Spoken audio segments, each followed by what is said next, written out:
Hello everyone, and welcome to my channel. Today, we're starting part 1 of our complete English grammar course designed for learners from beginner to advanced. In this video, we'll go through 21 essential grammar topics explained with simple charts and clear examples to help you learn English step by step. We'll cover topics such as the English alphabet and its sounds, the verb to be, singular and plural nouns, indefinite articles, a and an, the verb to have, simple present tense, third person singular, irregular plural nouns, possessive adjectives, there is, there are, possessive form of nouns, demonstrative pronouns and adjectives, object pronouns, imperatives, simple present negative, simple present questions, past simple of to be, past simple tense, adjectives and adverbs, and a complete grammar review. Whether you're just starting to learn English or want to strengthen your grammar, this lesson will help you build a solid foundation. So stay with me until the end, and let's learn English together. One step at a time. If you enjoy this lesson, don't forget to like, subscribe, and share it with your friends. Let's get started. Now, let's begin with the English alphabet and its sounds. As you can see, the English alphabet has 26 letters, from A to Z.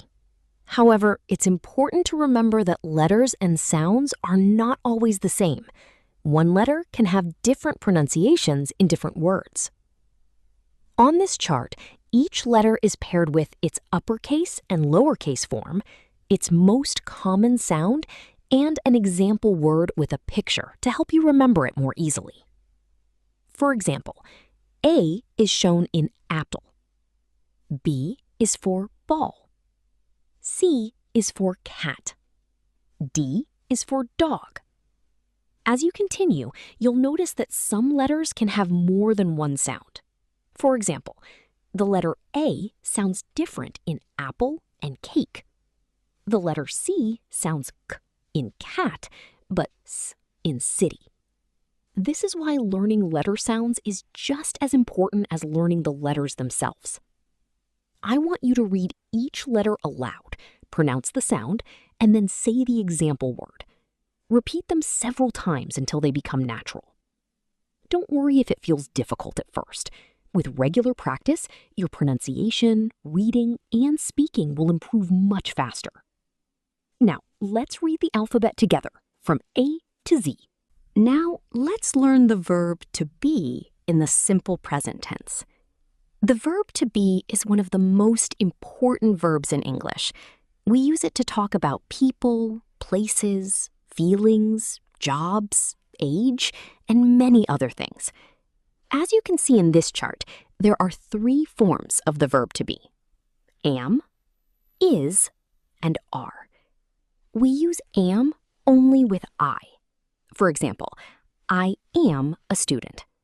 We use is with he, she, and it. For example, he is happy. She is a teacher. It is a cat. And we use are with you, we, and they. For example, you are my friend. We are ready. They are at school. Now, let's look at the negative form. To make a sentence negative, we simply add not after the verb. For example, I am not tired. She is not busy. They are not here. Next, let's see how to make questions. We move the verb to the beginning of the sentence. For example, are you ready? Is he your brother? Am I late? Remember, choosing the correct form is very easy. I am. He, she, it is. You, we, they are. Practice these forms every day because you'll use them in almost every English conversation.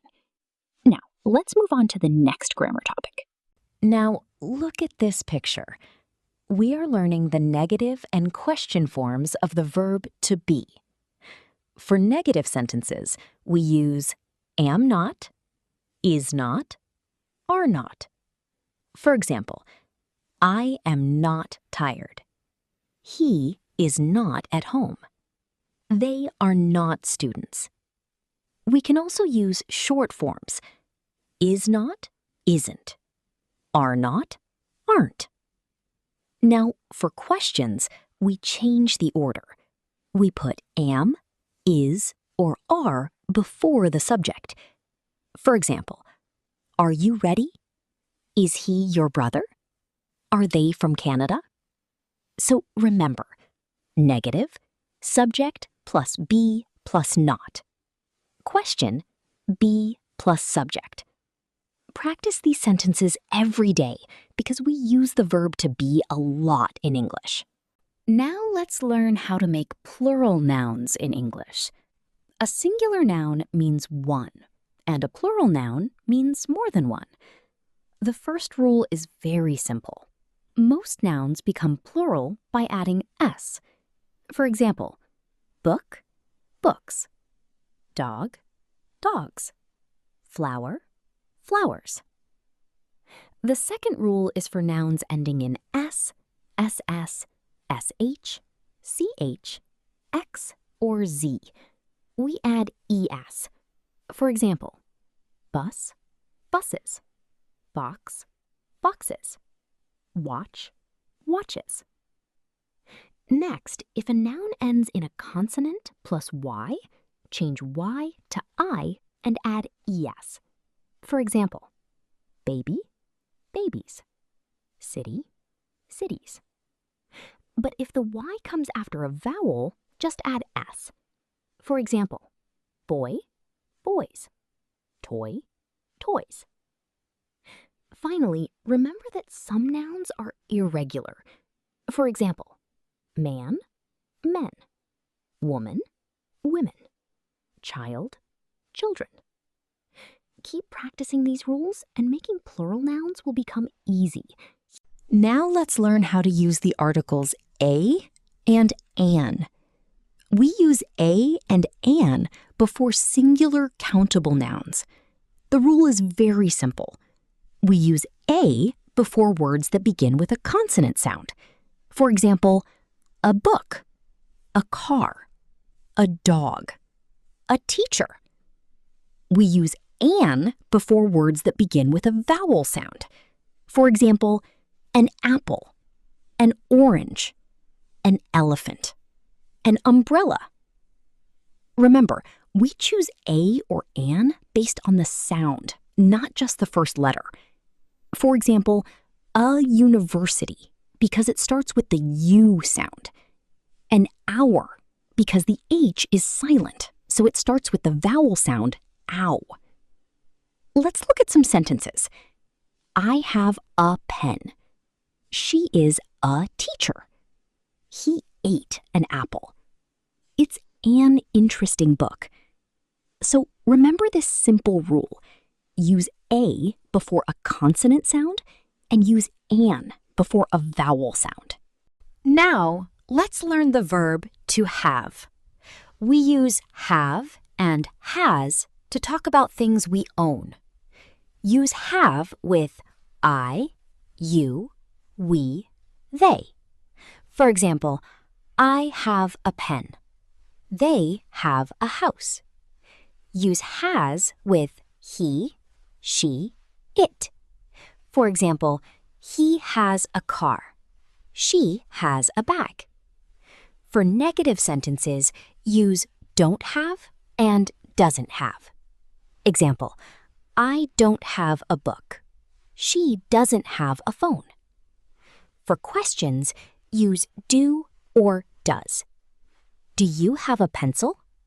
Does he have a bike? Remember, after does, we use have, not has. Now, let's learn the simple present tense. The simple present is one of the most important tenses in English. We use it to talk about daily routines, habits, facts, and things that are always true. For example, if you do something every day, you use the simple present. Look at these examples. I go to school every day. She drinks coffee every morning. They play football on weekends. We also use the simple present for facts. For example, the sun rises in the east. Water boils at 100 degrees Celsius. Now let's learn the structure. For I, you, we, and they, we use the base form of the verb. For example, I study English. We live in London.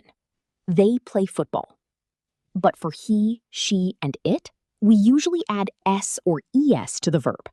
For example, he works hard. She teaches English. It rains a lot here. Be careful, this is one of the most common mistakes in English. He work every day. He works every day. Finally, remember the time expressions that often go with the simple present.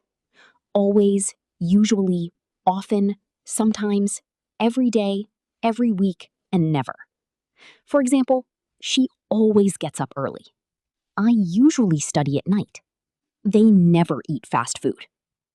So remember these 3 important points. Use the simple present for habits and facts. Use the base verb with I, you, and we. Add S or ES with he, she, and it. Practice this tense every day because it's one of the most frequently used tenses in English. Now, let's learn the exceptions to plural nouns. In the previous lesson, we learned that most nouns become plural by adding S or ES. However, not all nouns follow these rules. Some nouns have irregular plural forms, and we need to memorize them. 1. Vowel change. Some nouns change their vowels to make the plural. For example, man, men, woman, women, foot, feet, tooth, teeth, goose, geese, mouse, mice. These words do not take S or ES. 2. The same form. Some nouns have the same form in both singular and plural. For example, 1 sheep, 2 sheep, 1 deer, 3 deer, 1 fish, many fish. The spelling does not change. 3. Other irregular plurals. Some words change completely. For example, person, people, child, children, ox, oxen. These are common irregular nouns, so it's important to remember them. 4. Foreign plurals. Some English words come from other languages and keep their special plural forms. For example, analysis, analyses, thesis, theses, criterion, criteria, phenomenon, phenomena. You may see these words in books, articles, or academic English. Remember, there is no single rule for these nouns, so the best way to learn them is to practice and memorize the most common ones. The more you read and use English, the more natural these plural forms will become. Now, let's learn about possessive adjectives. We use possessive adjectives to show that something belongs to someone. In other words, they tell us who owns something. There are 7 possessive adjectives in English: my, your, his, her, its, our, their. Let's look at them one by one. We use my with I. For example, this is my book. We use your with you. For example, is this your bag? We use his with he and her with she. For example, his car is new. Her phone is on the table. For animals or things, we use its. For example, the cat is eating its food. We use our with we. For example, This is our classroom. And we use their with they. For example, they are playing with their friends. Now, remember one very important rule. Possessive adjectives always come before a noun. For example, my book, their house, our teacher. They cannot stand alone. Another common mistake is confusing its and its. Its shows possession. Its means it is. So be careful with the apostrophe. Finally, try to use possessive adjectives in your own sentences. For example, my name is Ali. Our school is big. Their house is beautiful. The more you practice, the more natural these words will become in your everyday English. Now let's learn how to use there is and there are. We use there is and there are to say that something exists or something is in a place. The rule is simple. We use there is with one person, one thing, or an uncountable noun. For example, there is a book on the table. There is an apple in the basket. There is some water in the bottle. Now, when we talk about more than one person or thing, we use there are. For example, there are 3 books on the desk. There are many students in the classroom. There are 2 trees in the garden. Now, let's make questions. To ask a question, we simply change the word order. For example, is there a bank near here? Is there any milk in the fridge? Are there any parks in this city? Are there any chairs in the room? The short answers are easy. Yes, there is. No, there isn't. Yes, there are. No, there aren't. Finally, remember these 2 important rules. Use there is with singular or uncountable nouns. Use there are with plural nouns. Keep practicing by looking around you and describing what you see. For example, there is a computer on my desk. There are 2 windows in my room. The more you practice, the more natural this grammar will become. We use Possessive S to show that something belongs to someone. For example, Tom's pen means the pen belongs to Tom.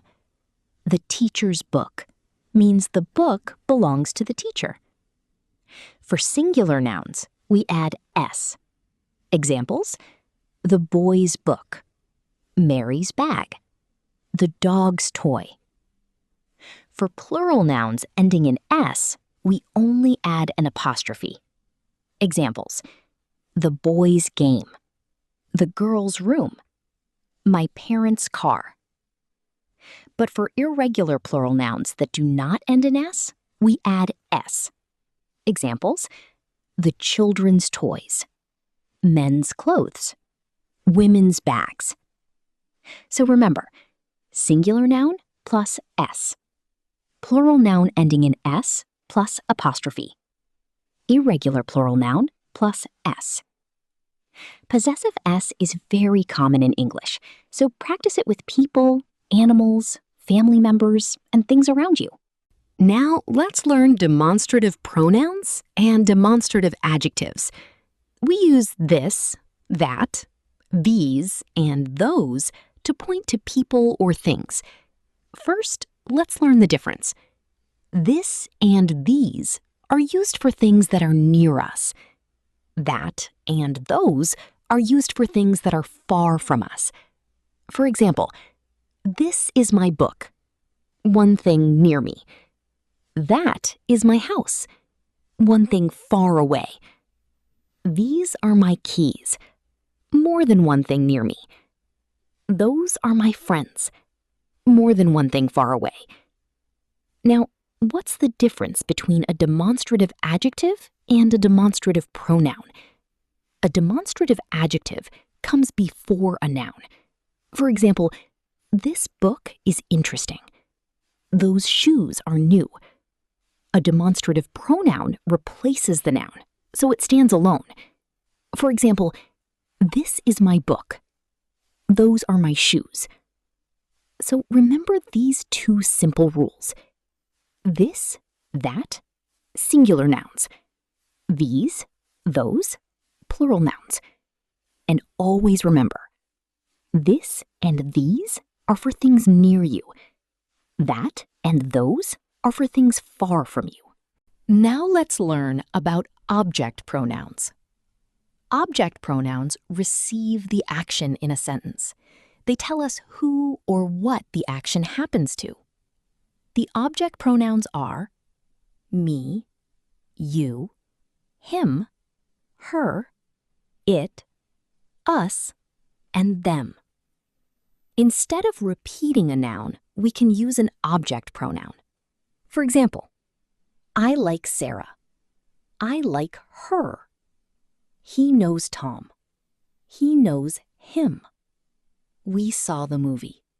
We saw it.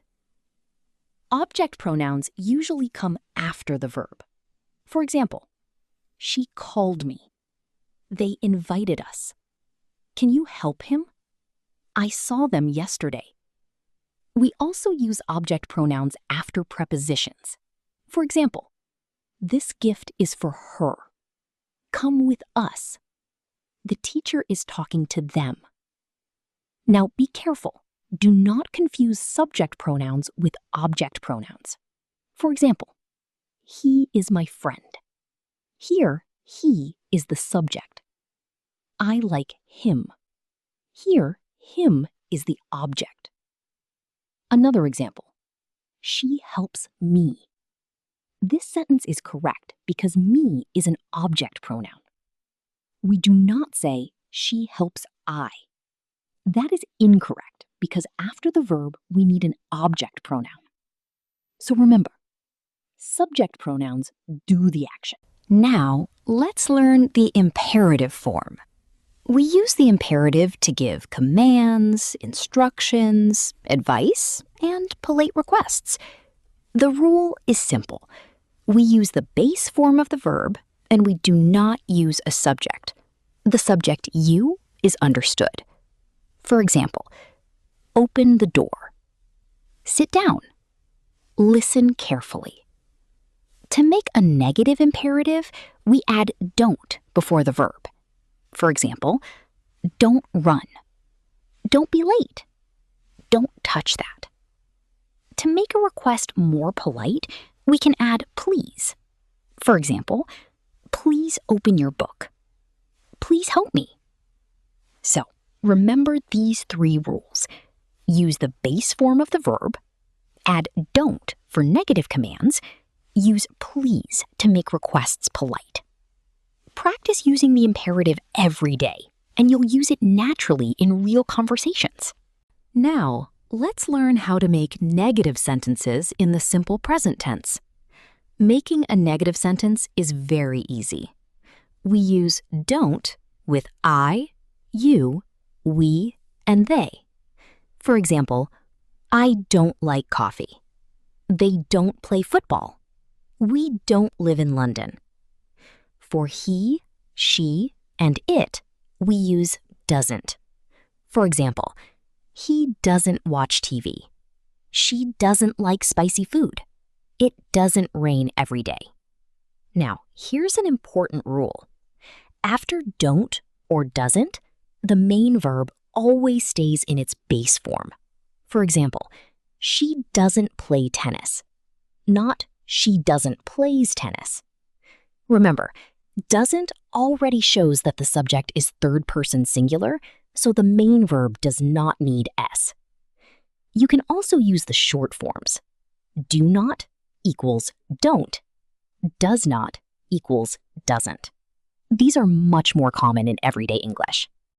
Now let's learn how to make questions in the simple present tense. When we want to ask about habits, routines, or everyday activities, we use do or does. The basic structure is do or does plus subject plus base verb. We use do with I, you, we, and they. For example, do you like coffee? Do they play football? Do we have homework today? We use does with he, she, and it. For example, does he speak English? Does she work here? Does it rain a lot in winter? Now, here's a very important rule. After do or does, the main verb always stays in its base form. For example, does she play tennis? Not does she plays tennis. Remember, does already shows that the subject is he, she, or it, so the main verb does not need S. To answer these questions, we use short answers. For example, do you like pizza? Yes, I do. No, I don't. Or, does he play the guitar? Yes, he does.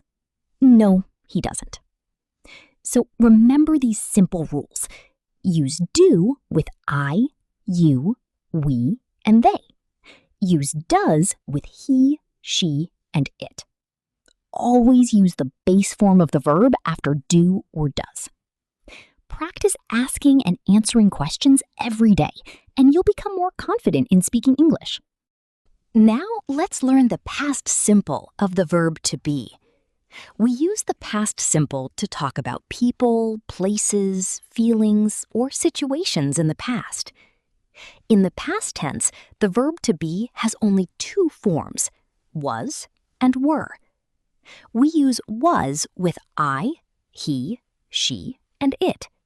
For example, I was at home yesterday. She was happy. It was a beautiful day.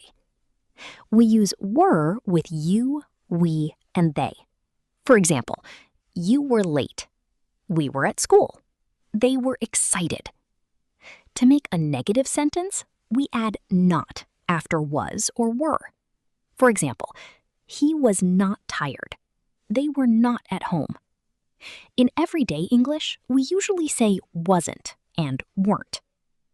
To make a question, we put was or were before the subject. For example, was she at school? Were they happy? You can answer with short answers.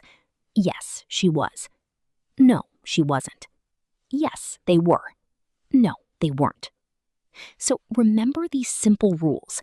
Use was with I, he, she, and it. Use were with you, we, and they. Add not for negative sentences. Put was or were before the subject to make questions. Now, let's learn the past simple tense. We use the past simple to talk about actions that started and finished in the past.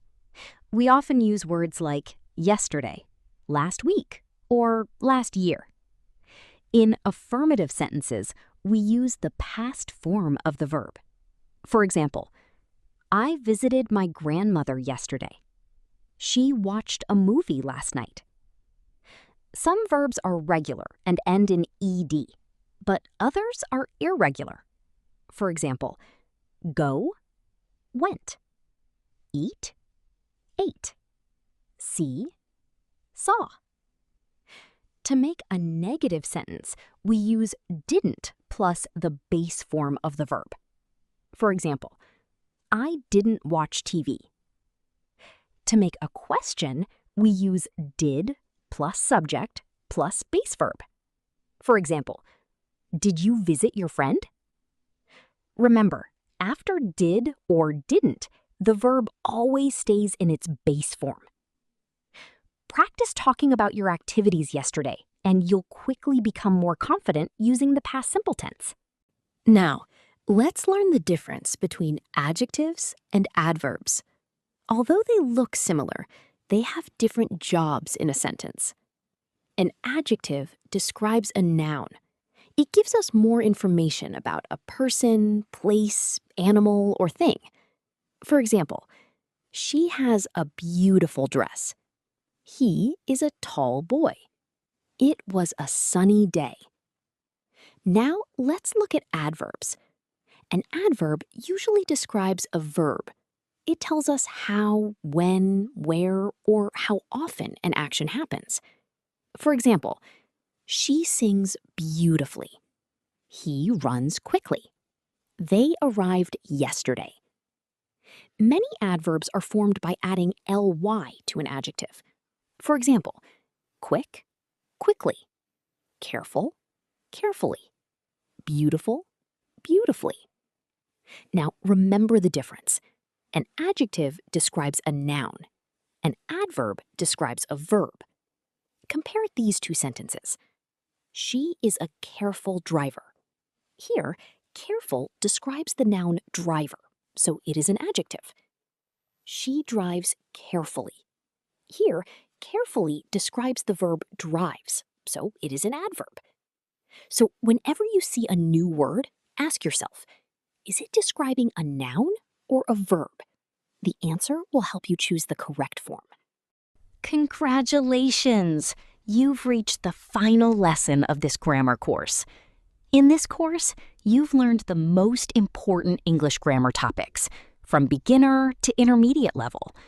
You learned pronouns, the verb to be, the simple present, the simple past, plural nouns, articles, possessive adjectives, there is and there are, object pronouns, the imperative, adjectives, adverbs, and many other essential grammar rules.